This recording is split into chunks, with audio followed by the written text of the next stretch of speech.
Kismet by L M Montgomery. The fifth heat in the free-for-all was just over. Lulu had won, and the crowd on the grandstand and the hangers-on around the track were cheering themselves hoarse. Clear through the noisy clamor shrilled a woman's cry. "I have dropped my scorecard." A man in front of her turned.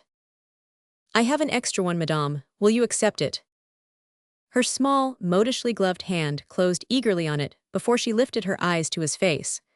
Both started convulsively. The man turned very pale, but the woman's ripe-tinted face colored darkly. "You," she faltered. His lips parted in the coldly grave smile she remembered and hated. "You are not glad to see me," he said calmly, "but that, I suppose, was not to be expected. I did not come here to annoy you. This meeting is as unexpected to me as to you." I had no suspicion that for the last half-hour I had been standing next to my. She interrupted him by an imperious gesture. Still clutching the scorecard, she half-turned from him. Again he smiled, this time with a tinge of scorn, and shifted his eyes to the track. None of the people around them had noticed the little byplay. All eyes were on the track, which was being cleared for the first heat of another race. The free-for-all horses were being led away blanketed. The crowd cheered Lulu as she went past, a shapeless oddity. The backers of Mascot, the rival favorite, looked gloomy. The woman noticed nothing of all this. She was small, very pretty, still young, and gowned in a quite unmistakable way. She studied the man's profile furtively. He looked older than when she had seen him last. There were some silver threads gleaming in his close-clipped dark hair and short, pointed beard. Otherwise, there was little change in the quiet features and somewhat stern gray eyes. She wondered if he had cared at all. They had not met for 5 years. She shut her eyes and looked in on her past. It all came back very vividly. She had been 18 when they were married, a gay, high-spirited girl and the season's beauty. He was much older and a quiet, serious student. Her friends had wondered why she married him. Sometimes she wondered herself, but she had loved him or thought so. The marriage had been an unhappy one. She was fond of society and gaiety, he wanted quiet and seclusion. She was impulsive and impatient, he deliberate and grave. The strong wills clashed. After 2 years of an unbearable sort of life, they had separated quietly and without scandal of any sort. She had wanted a divorce, but he would not agree to that, so she had taken her own independent fortune and gone back to her own way of life. In the following 5 years, she had succeeded in burying all remembrance well out of sight. No one knew if she were satisfied or not. Her world was charitable to her, and she lived a gay and quite irreproachable life.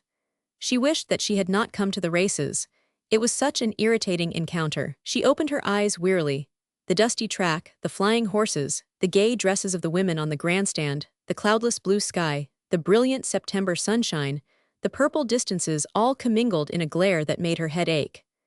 Before it all she saw the tall figure by her side, his face turned from her, watching the track intently. She wondered with a vague curiosity what induced him to come to the races. Such things were not greatly in his line. Evidently, their chance meeting had not disturbed him. It was a sign that he did not care. She sighed a little wearily and closed her eyes. When the heat was over, he turned to her. "May I ask how you have been since we met last?" "You are looking extremely well. Has Vanity Fair palled in any degree?" She was angry at herself and him. Where had her careless society manner and well-bred composure gone? She felt weak and hysterical. What if she should burst into tears before the whole crowd, before those coldly critical gray eyes? She almost hated him. "No, why should it? I have found it very pleasant and I have been well, very well. And you?" He jotted down the score carefully before he replied. A bookworm and recluse always leads a placid life. I never cared for excitement, you know. I came down here to attend a sale of some rare editions, and a well-meaning friend dragged me out to see the races. I find it rather interesting, I must confess, much more so than I should have fancied. Sorry I can't stay until the end. I must go as soon as the free-for-all is over, if not before. I have backed Mascot. You?" "Lulu," she answered quickly, it almost seemed defiantly. How horribly unreal it was, this carrying on of small talk, as if they were the merest of chance-met acquaintances. "She belongs to a friend of mine, so I am naturally interested. She and Mascot are ties now, both have won 2 heats. One more for either will decide it. This is a good day for the races, excuse me." He leaned over and brushed a scrap of paper from her gray cloak. She shivered slightly. You are cold, this stand is drafty. I am not at all cold, thank you. What race is this? Oh. The 3-minute one. She bent forward with assumed interest to watch the scoring. She was breathing heavily. There were tears in her eyes. She bit her lips savagely and glared at the track until they were gone. Presently he spoke again, in the low, even tone demanded by circumstances. This is a curious meeting, is it not? Quite a flavor of romance.